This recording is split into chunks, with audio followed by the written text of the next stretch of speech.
ओम सहनाववतु सहनो भुनक्तु सह वीर्यं करवावहे तेजस्विनावधीतमस्तु मा विद्विषावहे।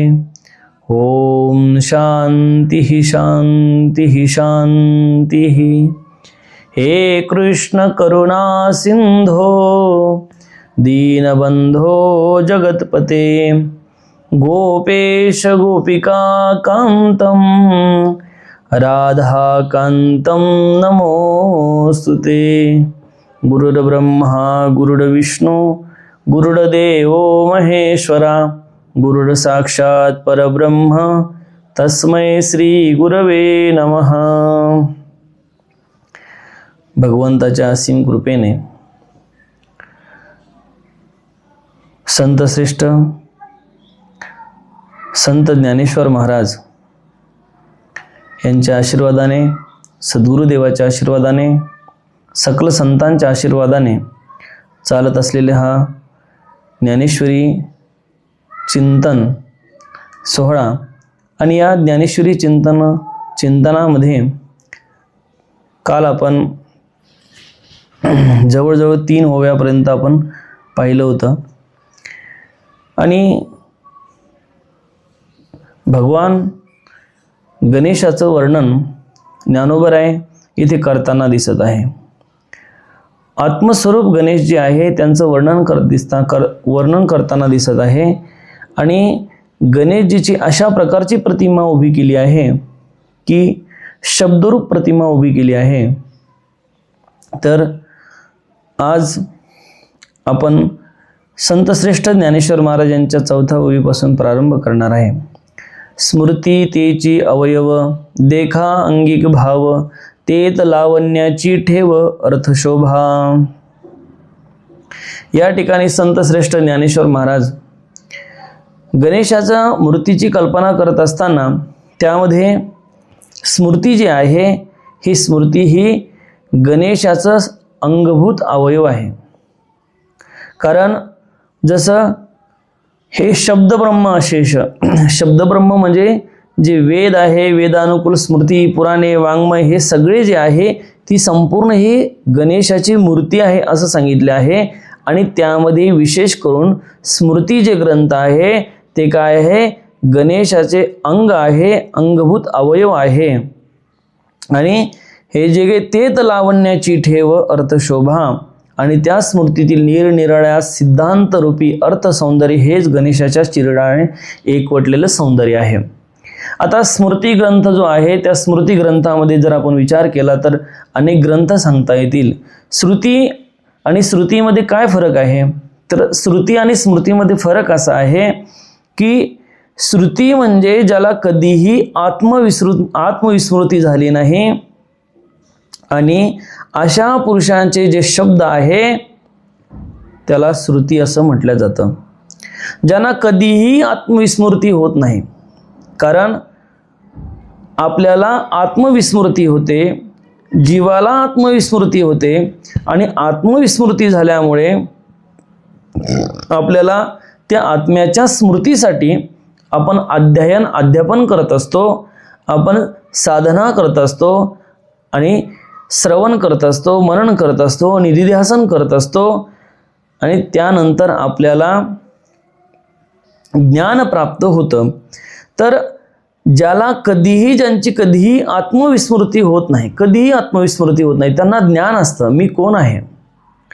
वास्तविक पाहिलं तर आपण विसरलो आहे की आपण कोण आहे, आपण ही तेच परब्रह्म आहे। ज्ञानोबराय सांगतात मी कोण ऐसा करावा विचार म्हणे ज्ञानेश्वर निवृत्तीचा। अरे मी कोण आहे हा आपण विचार केला पाहिजे। आपण मी म्हणतो ना, मी म्हणतो आपण, तर मी कोण आहे, मी म्हणजे कोण, मी म्हणजे शरीर का, मी म्हणजे हा देह का, मी म्हणजे हे जे काही शरीर दिसतं किंवा हे पंचमहाभूताचं तत्व दिसतं तो मी आहे का। तर वास्तविक पाहिलं तर मी म्हणजे तो नाहीच आहे। अहो एक उदाहरण असं सांगितलं जातं की एक संत असतात आणि एका राज्यामध्ये ते संत राहत असतात. त्या राजाला कोणीतरी सांगतं की आपल्या राज्यामध्ये एक संत आहे, विशेष संत आहे, त्यागी संत आहे, महान सत्पुरुष आहे. आणि हे जे काही महान सत्पुरुष आहे, हे महान सत्पुरुष आपल्या राज्यामध्ये आले, हे आपलं राज्याचं भाग्य आहे. राजाला सुद्धा त्या महापुरुषाच्या दर्शनाची लालसा लागते राजाला. कारण पूर्वीचे राजे हे संतांचा, महापुरुषांचा काय करायचे, आदर करायचे. परंतु आता या कलियुगामध्ये हे सगळं बदललेलं दिसतं. ना साधू संतांचा कोणी आदर करतं, ना साधू संतांना कोणी मानतं. हे जे काही राजआश्रय आहे, तो राजआश्रय पूर्वी साधू संतांना असायचा, आश्रमांना असायचा, परंतु आज कलियुगामध्ये ते मात्र दिसत नाही. तर सांगायचं तात्पर्य, त्या राजाला कोणीतरी सांगितलं की आपल्या या नगरामध्ये फार श्रेष्ठ संत सत्पुरुष आले आहे, वैराग्याचे मूर्तिमंत पुतळे ते आहे. असं सांगितल्यानंतर त्या राजाला सुद्धा दर्शनाची जी लालसा निर्माण झाली, आणि दर्शनाची लालसा निर्माण झाल्यानंतर राजाने ठरवलं की आपण त्या संत सत्पुरुषाकडे जावं. आणि त्या हिशोबाने तो राजा निघाला. रथामध्ये बसून, समोर सैनिक चालत आहे, मागं सैनिक चालत आहे. रथामध्ये बसून राजा त्या संतांच्या भेटीला गेल्या. आणि संतांच्या भेटीला गेल्यानंतर संतांना प्रणाम केला. आणि संतांना प्रणाम केल्यानंतर, त्या संताला प्रणाम केल्यानंतर त्यांच्याजवळ उभा राहिला. त्यावेळेस त्या संतांनी त्यांनी विचारलं की तू कोण आहेस काय. त्यावेळेस त्या संतांनी त्यांना विचारलं तू कोण आहेस. त्यावेळेस राजाला आश्चर्य वाटलं, अरे मी कोण आहे असं हे जे काही संत विचारत आहे, माझा परिचय काय आहे. अरे या संपूर्ण राज्याचा मी राजा आहे. आणि विशेष म्हणजे माझ्या मागेही सैन्य चालत आहे, पुढेही सैन्य आहे, रथाच्या मागे पुढे सैन्य आहे, आणि सशस्त्र सैन्य आहे, रथ आहे, माझ्या डोक्यावर राजमुकुट आहे. तरीही हा संत विचारत आहे की तुम्ही कोण आहे, तू कोण आहेस. त्यावेळेस राजाने विचार केला आणि राजाने उत्तर दिलं की महाराज, मी या संपूर्ण राजाचा राजा आहे. काय, मी या संपूर्ण राजाचा कोण आहे, राजा आहे. असं सांगितल्यानंतर, संपूर्ण राजाचा राजा आहे असं सांगितल्यानंतर पुन्हा त्या संत सत्पुरुषाने विचारलं, अरे राजा या संपूर्ण राज्याचा आहे तू, परंतु जर राज्य आहे म्हणून राजा आहे, उद्या जर एखादं आक्रमण झालं आणि राज्य तुझ्या हातातून निघून गेलं आणि या ठिकाणी दुसरा राजा आला तर मग तू कोण आहेस. त्यावेळेस त्या राजाने पुन्हा विचार केला, खरंच एखाद्या वेळेस राज्य जर गेलं तर मी राजा नाणार, नाही तर माझा परिचय काय. मग त्यांनी परिचय करून देताना असं सांगितलं की राज्य जरी गेलं तरी माझ्याकडे धन आहे, मी धनाढ्य असा श्रीमंत आहे. त्यावेळेस राजाने असं सांगितलं, मी धनाढ्य असा श्रीमंत आहे, माझ्याकडे पैसा आहे, धन दौलत सगळं आहे. त्यावेळेस त्यांनी त्या संत महापुरुषाने म्हटलं, अरे धन आहे म्हणून तू धनाढ्य आहे, ज्या दिवशी धन संपून जाईल त्या दिवशी तुझा परिचय काय, त्या दिवशी तुझा काय परिचय राहील. त्यावेळेस त्यांनी पुन्हा विचार केला आणि पुन्हा त्यांनी सांगितलं, मी योद्धा आहे, मी शूरवीर योद्धा आहे. अरे त्यांनी सांगितलं, युद्ध असेल तर तू योद्धा, आणि युद्धच नसेल तर योद्धा आहे का, नाही. अहो एक मनुष्य असतो, तो ज्यावेळेस शाळेत शिकवायला जातो त्यावेळेस तो शिक्षक ठरतो. तोच मनुष्य घरी आला, शेतामध्ये गेला, शेतकऱ्यामध्ये गेल्यानंतर त्याला शेतकरी म्हणतात. तोच मनुष्य ज्यावेळेस घरी आला आणि घरी आल्यानंतर स्वयंपाक करू लागला त्याला स्वयंपाकी म्हणतात. माणसाचा वेगवेगळा परिचय असू शकतो, आहे का नाही. म्हणून युद्ध असेल तर योद्धा, युद्धच नसेल तर तुझा परिचय काय आहे. त्यावेळेस राजाच्या लक्षात आलं की संत महापुरुषाला काहीतरी सांगायचं आहे. त्यावेळेस त्यांनी विचारलं, महाराज मी कोण आहे हे तुम्ही सांगा. त्यावेळेस त्या संत महापुरुषाने म्हटलं, अरे मी म्हणणारा तरी तू कोण आहेस, मी म्हणणारा तरी तू कोण आहेस. कारण जोपर्यंत मीचं अस्तित्व संपत नाही तोपर्यंत खऱ्या अर्थानं तुम्ही आम्ही मुक्त होऊ शकत नाही, तोपर्यंत आपण बंधनातून बाहेर येऊ शकत नाही, तोपर्यंत आपण बंधनाच्या बाहेर येऊ शकत नाही. तसं जे काही श्रुती ग्रंथ असतात, श्रुती जी ग्रंथ आहे, श्रुत्या आहे, त्या श्रुत्या म्हणजे ज्यांना कधीही आत्मविस्मृती झाली नसते त्यांना सदैव स्मृती असते की मी कोण आहे. त्यांना सदैव स्मृती असते मी कोण आहे. आणि अशा पुरुषाकडून जे काही लिहिलं जातं, अशा पुरुषाकडून जे लिहिलं जातं त्याला श्रुती असं म्हणतात. म्हणून असा जर विचार केला तर कोण आहे, तर तो परमेश्वर आहे, परमात्मा आहे, की त्यांना पूर्वीचं संपूर्ण ज्ञान असतं, मी कोण आहे याचं ज्ञान असतं. आणि या श्रुतीला म्हणून वेद प्रमाणित किंवा परमेश्वर प्रमाणित असं म्हटलं जातं किंवा परमेश्वर प्रणित असं म्हटलं जातं. तर याच्यामध्ये या श्रुतीमध्ये वेद येतात, उपनिषद येतात, काही ब्राह्मणे येतात. आणि त्यानंतर आपण जे वर्णन करत होतो की स्मृती तिचे अवयव, स्मृती ग्रंथ कशाला म्हणतात, तर स्मृती ग्रंथामध्ये वेगळ्या प्रकारचे ग्रंथ आहे. स्मृती ग्रंथ त्याला म्हणतात की ज्यांना आत्मविस्मृती झालेली होती. काय? ज्यांना आत्मविस्मृती झालेली होती, ज्यांना आत्म्याची विस्मृती झालेली होती, परंतु कालांतराने त्यांनी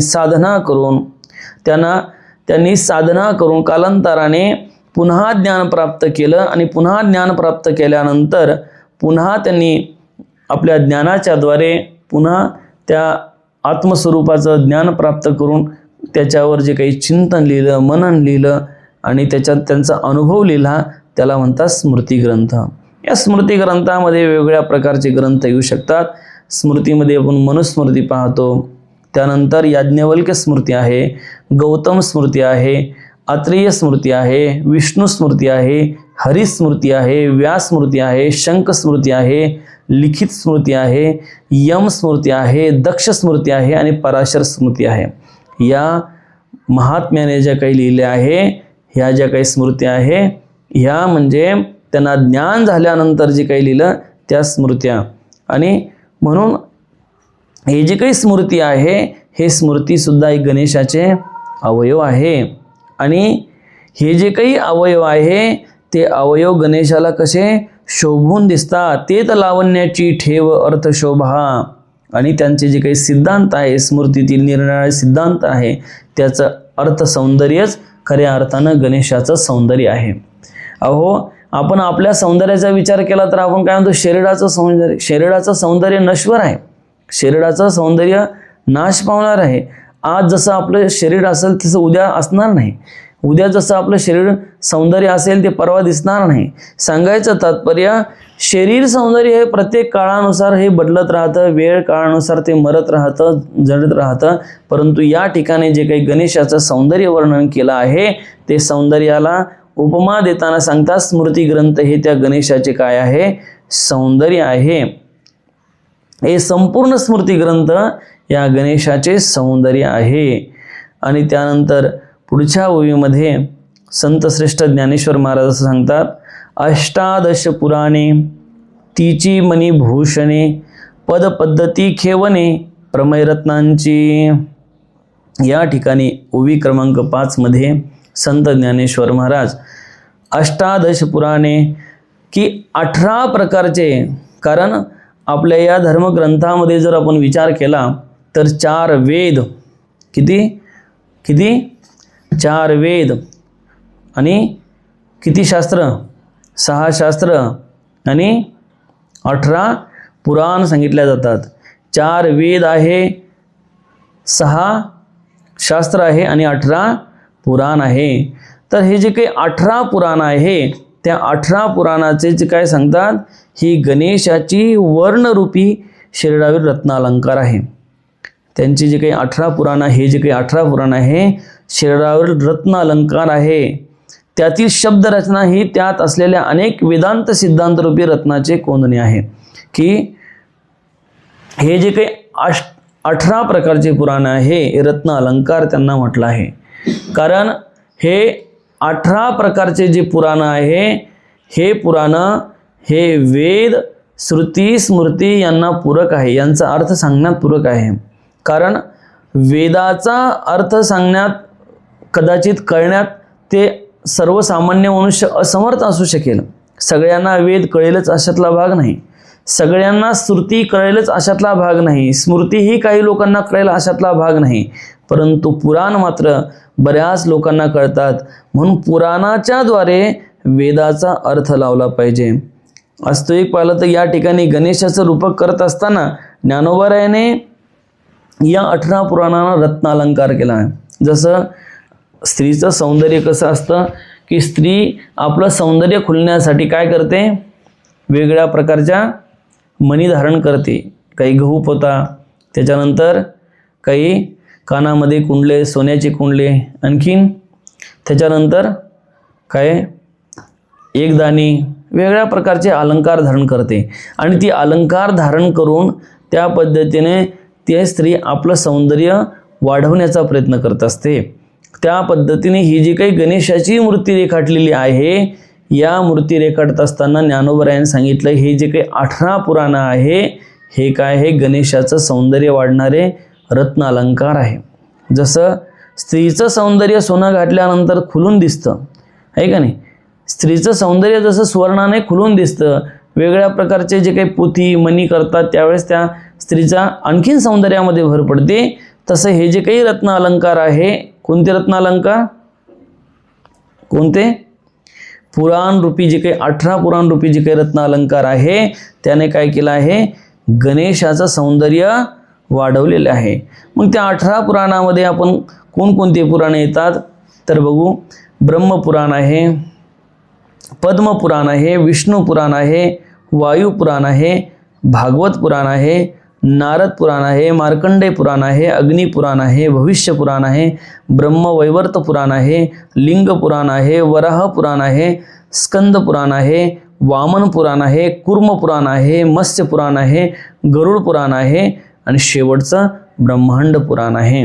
तर अशा प्रकारचे जे 8 पुराण आहे, या 8 पुराणामध्ये वेगवेगळ्या प्रकारच्या कथानक आहे, वेगळ्या प्रकारच्या तत्वज्ञान आहे, त्याच्यामध्ये दृष्टांत सिद्धांत, कारण कुठलीही गोष्ट पटवून द्यायची असेल, सांगायची असेल, कोणाच्या मनावरती ठसवायची असेल, कोणाच्या मनावरती बिंबवायची असेल तर त्यासाठी काय करावं लागतं, दृष्टांत द्यावा लागतो. दृष्टांताशिवाय सिद्धांत कळत नाही. दृष्टांताशिवाय सिद्धांत कळतो का? एखादी गोष्ट पटवून द्यायची असेल तर त्यासाठी पहिला दृष्टांत द्यावे लागतात आणि त्याचं मूर्तिमंत उदाहरण म्हणजे ज्ञानोबरायाचा हा ग्रंथ आहे की या ग्रंथामध्ये ज्ञानोबरायाने एवढे दृष्टांत दिले सिद्धांत करण्यासाठी, एवढे दृष्टांत कोणत्याही ग्रंथामध्ये दिलेले नसतील. दिले असतील का? कोणत्याही ग्रंथामध्ये दिलेले नसतील, एवढे दृष्टांत दिले. म्हणून सिद्धांत जर पटवून सांगायचा असेल तर त्यासाठी काय द्यावं लागतं, दृष्टांत. तसं याच्यामध्ये अनेक वेगळ्या प्रकारच्या कथानक येतात या पुराणामध्ये आणि त्या पुराणामध्ये कथानक घेऊन त्या असणाऱ्या ज्या काही पुराणातील कथा आहे त्या कथा एक प्रकारच्या सिद्धांतापर्यंत घेऊन जातात. काय केलं पाहिजे, कसं वागलं पाहिजे, पूर्वीच्या काळी जे काही लोक होते किंवा जे काही पूर्वीच्या काळामध्ये जे काही घडलेल्या घटना आहे त्या घटनेचं याच्यामध्ये वर्णन आहे आणि त्या घटनेचं वर्णन करून की त्या काळचे त्या परिस्थिती कशी होती, ते काळचे लोक कसे वागले होते, तर अशा पद्धतीचं वर्णन या अष्टदश पुराणामध्ये आहे. तर ते सांगतात की हे जे काही पुराण आहे हे वेदाला पूरक आहे. इतिहास पुराणाभ्याम वेदम समुपबृह्यते बिभत्य अल्पश्रुता देदो मामयम प्रहरिष्यती. सांगतात की इतिहास असं सांगतात बघा की ऋग्वेदाच्या भूमिकेत विद्यारण्य स्वामी असे सांगतात की इतिहास पुराणानुसारच वेदाचा अर्थ करावा, कारण भारत स्मृत्यादी ग्रंथातून सांगितलेलं आहे. काय सांगितलं आहे? इतिहास पुराणानुसारच काय केला पाहिजे, वेदाचा अर्थ केला पाहिजे. विद्यारण्य स्वामी सुद्धा सांगतात की इतिहास पुराण सोडून जर कोणी आपल्या बुद्धीने वेदाचा अर्थ करू लागला तर माझा तो अर्थघात झाला असे मी समजेल, आहे का नाही. की ऋग्वेदाच्या भूमिकेमध्ये विद्यारण्य स्वामी सांगतात की इतिहास पुराण सोडून जर कोणी वेगवेगळ्या प्रकारच्या आपल्या मनानं अर्थ करण्याचा प्रयत्न करू लागला वेदाचा तर तो काय समजला जाईल, अर्थघात. कारण आता जे काही भगवान कृष्णाने जे काही गीता सांगितली, त्या गीता सांगितल्यानंतर अनेक लोकांनी त्या गीतेवर टीका केली म्हणजे त्याच्यावर ग्रंथ लिहिले. पण ग्रंथ लिहिल्यानंतर इकडे महाराष्ट्रामध्ये लोकमान्य टिळकाने सुद्धा त्याच्यावर गीतेवर भाष्य केलं.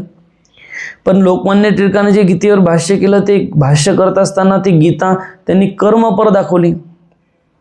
काही लोकांनी गीतेवर भाष्य करत असताना गीता ही ज्ञानपर दाखवली, की गीतेमध्ये ज्ञानाचं महत्त्व सांगितलं आहे. काही लोकांनी ध्यानपर दाखवली, काहींनी योगपर दाखवली, काहीने कर्मपर दाखवली. लोकमान्य टिळकांनी कर्माचं महत्त्व सांगितलं गीतेतून. तर ज्यानं आपापल्या पद्धतीने अर्थ लावण्याचा प्रयत्न केला आहे का नाही, ज्यानं त्यानं आपल्या पद्धतीने अर्थ लावण्याचा प्रयत्न केला.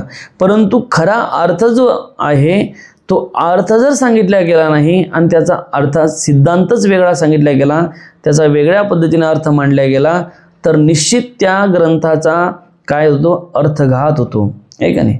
तसं वेद आहे, या वेदाचा जो अर्थ जर तुम्हाला जाणून घ्यायचा असेल तर त्यासाठी काय करावं लागेल, पुराणं पाहावे लागतील. जर तुम्ही पुराणं पाहिले तर त्या वेदाचा अर्थ तुम्हाला लागू शकतो. आणि जर तुम्ही पुराण पाहिले नाही आणि आपल्या मनानं जर अर्थ लावण्याचा प्रयत्न केला तर तो काय ठरेल, अर्थघात ठरेल, नाही की नाही. तो अर्थघात ठरेल. काही लोकांनी आपल्या मनाने अर्थ सांगतात, काही लोक आपल्या मनाने ग्रंथही पाहत नाही आणि आपल्या मनानं त्याचा अर्थ करण्याचा प्रयत्न करतात. नाही मला असं वाटतं, मला असं वाटतं. अरे तुला काय वाटतं त्याला महत्त्व नाही, त्याचा जे खरा अर्थ आहे त्याला महत्त्व असतं.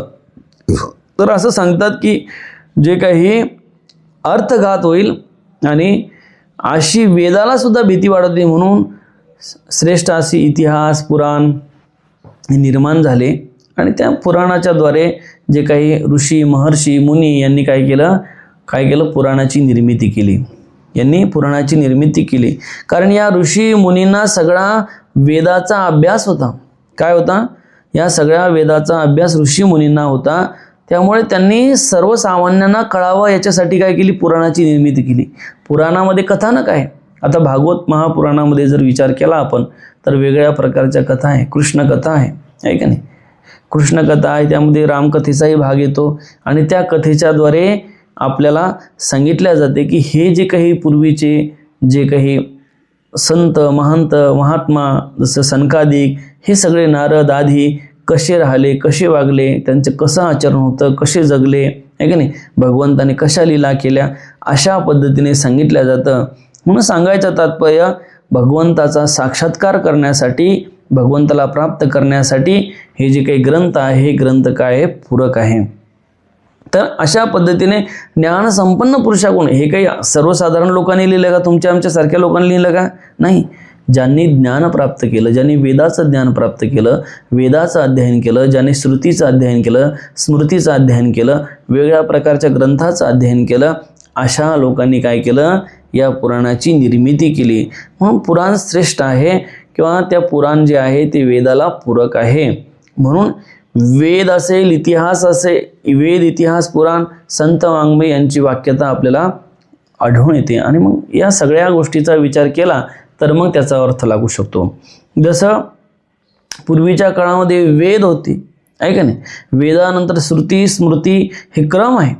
काय आहे, वेदानंतर जर एखादी गोष्ट जर पुराणामध्ये सांगितलं असेल आणि पुराणापेक्षा पुराणातली गोष्टीपेक्षा स्मृतीच्या गोष्टीला किंवा स्मृतीच्या अर्थाला महत्त्व देतात, स्मृतीपेक्षा श्रुती करताना श्रुतीला महत्त्व दिलं जातं. तसं क्रम असतो की जर एखादं तुम्हाला प्रमाण सांगायचं असेल, पहिले श्रुतीचं सांगायचं, मग स्मृतीचं सांगायचं, मग पुराणाचं सांगायचं आणि मग संत वाङ्मयाचं सांगायचं. आजकाल हे जे काही संत वाङ्मय जे आहे ते संत वाङ्मयसुद्धा हे संतांनी निर्माण केलेले, जसं संत तुकाराम महाराजांनी काय केलं, गाथ्याची निर्मिती केली, आहे का नाही. संत नामदेव महाराजांनी अभंग रचना केली. त्यानंतर संत एकनाथ महाराजांनी भारुडाची रचना केली, गाथ्याची रचना केली. त्यानंतर काही भागवतावर टीका केली, रामायणावर टीका केली. या संतांनी जे काही लिहिलं आहे ते तात्कालीन परिस्थितीनुसार त्या लोकांना कळावं, सोपं जावं म्हणून त्या पद्धतीने अभंगाची रचना केली, काही ग्रंथाची रचना केली. तर ह्या संत वाङ्मयसुद्धा कशासाठी, याचा अर्थ लावण्यासाठी पूरक आहे. संतांनी जे वाङ्मय लिहिलं ते संतांनीसुद्धा इतिहास पुराण याचा अर्थ घेऊनच ते वाङ्मय रचना केलेली आहे. आणि म्हणून ते सुद्धा याचा अर्थ करण्यासाठी काय आहे, पूरक आहे. म्हणून सांगतात की हे जे काही पुराण आहे हे पुराण म्हणजे एक प्रकारे त्याचाच काय आहे, भाग आहे. कशाचा, वेदाचाच तो भाग आहे, त्या अर्थाचा भाग आहे. म्हणून हे जे काही 18 पुराण आहे या 18 पुराणालाच काय म्हटलं आहे, गणपतीला सौंदर्य खुलवणारं हे मणिभूषण म्हणजे रत्न अलंकार म्हटलं आहे. आणि या 18 पुराणाच्या द्वारे गणपतीच्या सौंदर्यामध्ये आणखीन भर पडली आहे. त्यानंतर ओवी क्रमांक 6 मध्ये संत श्रेष्ठ ज्ञानेश्वर महाराज सांगतात, पदबंध नागर तेची रंगाथिले अंबर, जे साहित्यवाने सपूर उजाळाचे. सांगतात की पदबंध नागर म्हणजे उत्तम, की ही जी काही शब्दाची बांधणी आहे, शब्दाची बांधणी जी केली आहे ती उत्तम प्रकारे जी केलेली शब्दाची बांधणी आहे. तेची रंगाथिले अंबर, जसं ते जी शब्दाची बांधणी केलेली आहे ते सांगतात की ते गणेशाच्या अंगावरील ते वस्त्र असून त्यातील भरपूर उपमादी अलंकार साहित्य हेच त्या वस्त्राला उठावदार बहुमोलाचं दाखवणारं तेज किंवा चकचकीतपणा होय. की जसं याच्यामध्ये जे काही रचना केली आहे, ही रचना जी आहे ती रचना ही सांगतात गणेशाच्या अंगावरील वस्त्र आहे. अहो, आपण वस्त्र घातल्यावर चांगलं दिसतो का बिना वस्त्राचं चांगलं दिसतो? वस्त्र घातल्यानंतर म्हणून आपण वेगळ्या प्रकारचे महागडे काय करतो, वस्त्र घेतो. वेगळ्या प्रकारचे, कोणी 10,000चा ड्रेस घेतो, कोणी 20,000चा ड्रेस घेतो, कोणी 30,000चा ड्रेस घेतो, कोणी 50,000चा ड्रेस घेतं, आहे का नाही? कशासाठी? चांगलं दिसण्यासाठी. तसं हे जे काही पदबंध आहे हे उत्तम प्रकारचे जे काही शब्दाची बांधणी केली आहे ती गणेशाच्या अंगावरील काय ते वस्त्र आहे, आहे का नाही? मी तुम्हाला सुरुवातीला सांगितलंच होतं की गणेशाची मूर्ती वेगळ्या प्रकारची असू शकते, परंतु ज्ञानोबरायाने जी काही मूर्ती उभी केली आहे ती गणेशाची, त्या मूर्तीलाच एक प्रकारे ज्ञानोबराय वेगळ्या प्रकारे सजवत आहे की त्या गणेशाच्या मूर्तीचे कोणते अलंकार आहे, काय आहे, कोणते वस्त्र आहे, अशा पद्धतीने. कारण एखादी जरी मूर्ती म्हटली तर ती मूर्ती जरी म्हटलं तर तिला संपूर्ण तिला स्वरूप प्राप्त करण्यासाठी वस्त्र अलंकार सगळं तुम्हाला द्यावं लागतं. तर त्या पद्धतीने ज्ञानोबराय सांगतात की हे काही गणेशाच्या अंगावरील जे काही काय आहे वस्त्र आहे काय, आणि जे काही वेगळ्या प्रकारचे उपमादी अलंकार साहित्य आहे त्या वस्त्राला उठावदार व बहुमोलाचे दाखवणारे तेज व चकचकीतपणा होय, आहे का नाही? त्यात पुन्हा काय सांगतात की अनेक ग्रंथ जे आहेत त्याच्यामध्ये अनेक वेगळ्या प्रकारचे अलंकार वापरले गेले, उपमादी अलंकार वापरले गेले, आणि तेच ते उपमादी अलंकार ते सांगतात की ते गणेशाचं जे काही वस्त्र आहे ते वस्त्राला चकचकणारं आहे किंवा त्याचं तेज दाखवणारं आहे. त्यानंतर ज्ञानोबराय ओवी क्रमांक 7 मध्ये सांगतात, देखा काव्य नाटका जे निर्धारिता सकौतुका, त्याची ऋणझुनती शूद्रघंटिका अर्थध्वनी. म्हणतात की जसा विचार करावा तशी तशी काव्य नाटके कौतुकास्पद व चित्ताकर्षक वाटतात, आणि तीच गणेशाच्या पायातील घागऱ्या असून त्यातील ध्वन्यार्थ हाच घागऱ्याचा रुणझुन नाद होय. आता काव्य नाटका या शब्दाचा अर्थ जर आपण विचार केला तर काव्य नाटका म्हणजे हे जे काही काव्य निर्माण झालं आहे, काव्य, या काव्याचे जे काही पद आहे, जसा विचार करावा तसे काव्य नाटक कौतुकास्पद चित्ताकर्षक वाटतात. कारण हे जे काही काव्य तयार केलं, कारण संतांनी महापुरुषाने जसं विचार केला तर आपण संत वाङ्मय सुद्धा एक प्रकारचं काव्यच आहे का नाही? काव्य असेल, नाटकं असतील, आहे का नाही? अहो, जसं पूर्वीच्या काळामध्ये लोकांना कळावं, काय कळावं, ज्ञान कळावं, लोकांना हे जे काही मनोरंजन घडावं, पहिले ज्ञानेश्वरीचं चिंतन, श्रुती स्मृतीचं चिंतन लोकांना कळायला अवघड जात होतं. म्हणून काय केलं ज्ञानोबरायाने, आपलं एकनाथ महाराजांनी काय केलं, भारुडाची निर्मिती केली, आहे का नाही? भारुडाची निर्मिती करायची, आणि भारुडाची निर्मिती करून काय करायचं तर लोकांना भारुडाच्या द्वारे लोकांना, भारुड म्हणले की त्या काळामध्ये मनोरंजन लोकांना वाटायचं. काय वाटायचं? मनोरंजन.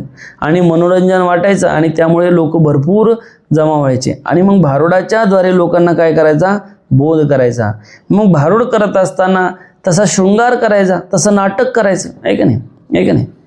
आहे का नाही, त्या पद्धतीने शृंगार करायचा, त्या पद्धतीने काय करायचा, नाटक करायचं आणि त्या पद्धतीने शृंगार करून मग त्या आपला जो अर्थ आहे तो अर्थ सांगण्याचा प्रयत्न करायचा. तर या ठिकाणी सांगतात की हे जे काव्य व नाटके आहे ते वेदार्थाला गोड व धन्यार्थाने प्रगट करतात. जे वेगळ्या प्रकारच्या जे कथानक आहेत, आहे का नाही, जे काही काव्य आहेत, वेगळ्या प्रकारची काव्यरचना आहे, ती सगळे काव्यार्थ काव्यरचना काय करतात, वेदार्थाला पूरक आहे. आणि ती सांगतात की गणेशाच्या पायातील ती काय, घागऱ्या आहे. काय आहे, घागऱ्या. जसं लहानपणी ते पायामध्ये काय घालतात, हां, आणि ते साखळ्या असतात, त्याला काय म्हणतात, तोरड्या का काहीतरी म्हणतात ना, काय म्हणतात त्याला, हां. आणि मग ते तोरड्या चालत असताना ते बालक जसं ती चालल्यानंतर कसं वाजतं, खुळ खुळ खुळ खुळ वाजतं ना. आता बरेच लहान मुलं घालत नाही, पण पूर्वी सगळेच घालायचे. तर अशा पद्धतीनं त्या ज्या काही घागऱ्या आहे त्याची जी काही नाद आहे तो नाद ऐकायला सुद्धा सुंदर वाटायचा, आहे का नाही. ते आता लोकांनी काय काढले, बुटं काढले ते लहान मुलाच्या गात, त्याला ते पुंगानी लावेल असते, त्याने पाय दिला किती काय वाजते. पण पूर्वी काय नसायच्या, तोरड्या असायच्या, आहे का नाही. लहान मुलांच्या पायात तोरड्या असायच्या आणि तो चालायला लागले की असे त्या खळ खळ खळ खळ एक नाद व्हायचा, एक नाद त्याच्यातून यायचा. तर अशा पद्धतीने हे सांगतात त्याच्या ही जी काही हा नाद आहे, हा त्याचा पायातील गणेशाच्या पायातील घागऱ्या जे आहे त्याचा ध्वन्यार्थ हाच त्या घागऱ्याचा रुंझुन नाद आहे. काय सांगतात.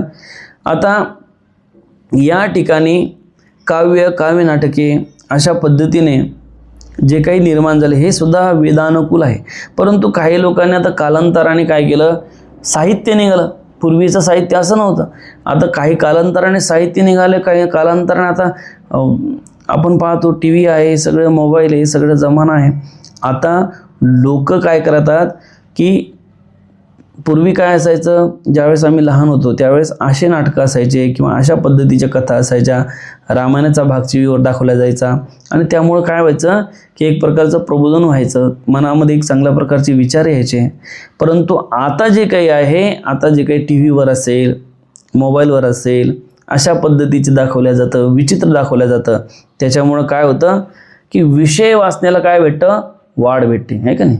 आणि जसं माणसाची स्वाभाविक प्रवृत्ती ही विषयाकडे असते, कशाकडे असते, विषय वाचनाकडे. स्वाभाविक प्रवृत्ती, कारण जन्मोजन्मीचा आपला हा अभ्यास आहे आणि जन्मोजन्मीचा अभ्यास असल्यामुळे स्वाभाविक प्रवृत्ती आपली विषय वाचनाकडे असते आणि त्या विषय वाचनाच्याद्वारे आपण आपल्या जे काही चाळे पुरवण्याचं काम करतो. तर सांगतात की आता या लोकांनी काय केलं आहे, धर्माविरुद्ध विषय वाचना वाढून इंद्रियाचे चाळे पुरवण्याची प्रवृत्ती उत्पन्न केली करणारे काव्यनाटकं निर्माण केले आहे. परंतु वास्तविक पाहिलं तर ते काव्यनाटकं जे आहे त्या काव्यनाटकाला काय म्हणता येणार नाही, ते काव्यनाटकाला गणेशाच्या पायातील घागऱ्या म्हणता येणार नाही.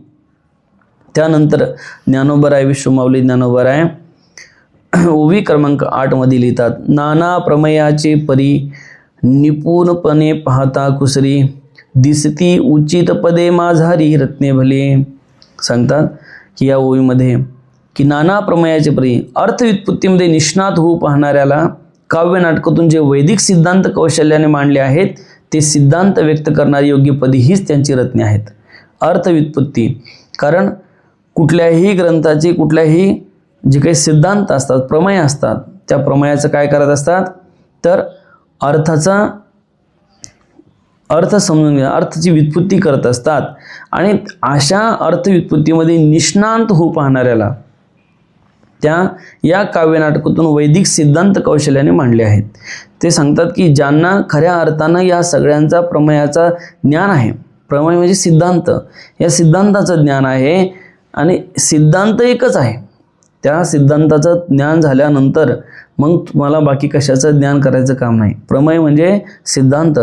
तर त्या ज्यांना या सिद्धांताचं अर्थव्युत्पत्ती ज्यांना ज्ञान आहे अशांना या काव्यनाटकातून वैदिक सिद्धांत म्हणजे जो काही वेदाचा जो काही अर्थ आहे, सिद्धांत मी तुम्हाला सांगितलं की दृष्टांत आणि सिद्धांत, तसा या वेदाचा जो काही अर्थ आहे तो अर्थ आपल्याला पोहोचवण्यापर्यंत किंवा आपल्याला सांगण्यापर्यंत की हे अशा पद्धतीने काव्य नाटकं तयार करून ते आपल्याला त्या सिद्धांतापर्यंत घेऊन जातात आणि त्या तिथपर्यंत आपल्याला नेऊन सोडतात. आणि ते सिद्धांत व्यक्त करणारी पदे हेच रत्न आहेत. काय सांगितलं? हेच दिसती उचित पदे माझारी रत्ने भली. आणि हे जे काही सिद्धांत व्यक्त करणारी योग्य पदे आहे हेच काय आहे? रत्ने आहे.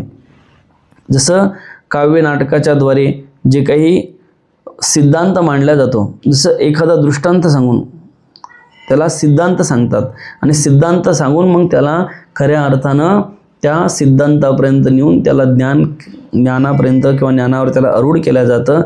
जो जसा ज्याचा अधिकार असेल त्या पद्धतीने त्याला ज्ञान प्रदान केलं जातं, ज्ञान सांगितलं जातं. म्हणून माऊलीने वेगळ्या प्रकारचे रूपक केले आहे. आणि अशा पद्धतीने आज जवळपास ओवी क्रमांक 4 पासून तर 8 पर्यंत आपण ओव्या पाहिल्या आहे. जवळजवळ आपण आज 5 ओव्या आपण ज्ञानेश्वरीच्या चिंतनासाठी घेतल्या आहे. तर रोज वेगळ्या प्रकारच्या ओव्यावर वेगळ्या प्रकारचं चिंतन आपण सांगण्याचा प्रयत्न करत आहोत. आणि तुम्हीसुद्धा भरपूर संख्यामध्ये भरपूर याच्यामध्ये त्यांना प्रतिसाद देत आहे. आश्रमातील मुलं असतात, हे असतात, हे इथे ऐकतात आणि तुम्हाला यूट्यूबच्या माध्यमातून सांगितलं जातं किंवा त्या माध्यमातून तुमच्यापर्यंत पोहोचलं जातं. परंतु काय असतं, बरेच लोक असतात त्यांना माहिती नसतं की नेमकं ते व्हॉट्सअपवर मेसेज पाठवल्यानंतर तिथेच क्लिक करतात. मग ते रोज तर काही व्हॉट्सअपवर पाठवणं शक्य होणार नाही, तर तिथेच क्लिक करतात, तिथं ऐकतात. मग दुसऱ्या दिवशी असं वाटतं त्यांना की आता महाराजांनी आज मेसेज टाकला नाही तर आज कदाचित चिंतन झालंच नसेल. परंतु त्यासाठी तुम्हाला काय करावं लागेल की या यूट्यूबमध्येच स्वामी राम चैतन्यम अशा नावाने यूट्यूब चॅनल आहे. त्या यूट्यूब चॅनलवर जाऊन तुम्हाला ते सबस्क्राईब करावं लागेल आणि बेल आयकॉन म्हणजे तुम्हाला जे नोटिफिकेशन येईल आणि त्या नोटिफिकेशनद्वारे तुम्हाला ज्यावेळेस आपण अपलोड करू, ज्यावेळेस हे टाकू, त्यावेळेस तुम्हाला ती तुमच्यापर्यंत ती नोटिफिकेशन येऊन तुम्हाला ती माहिती होईल.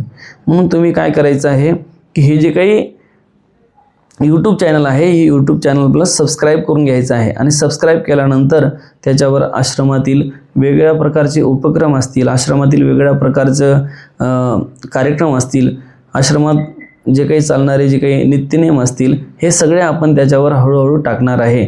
तर त्या निश्चित तुम्ही या चॅनलला सबस्क्राईब करा. आणि याच्यामध्ये आता ज्ञानेश्वरीचे चिंतन आपण टाकत आहोत. यानंतर आणखीन संत तुकाराम महाराज, आपले पूजनीय स्वामी हरिहर चैतन्यजी महाराज यांचंसुद्धा आपण चिंतन टाकणार आहोत पुढे.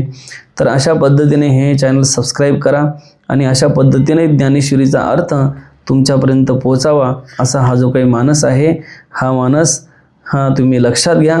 आणि आजची झालेली ही काही चिंतनरूपी सेवा आहे ती भगवंतांच्या चरणी, ज्ञानोबरायाच्या चरणी समर्पित करतो. आजच्या या सेवेला पूर्णविराम देतो. ओम पूर्णमदः पूर्णमिदं पूर्णात् पूर्णमुदच्यते पूर्णस्य पूर्णमादाय पूर्णमेवावशिष्यते. ओम शांतिः शांतिः शांतिः.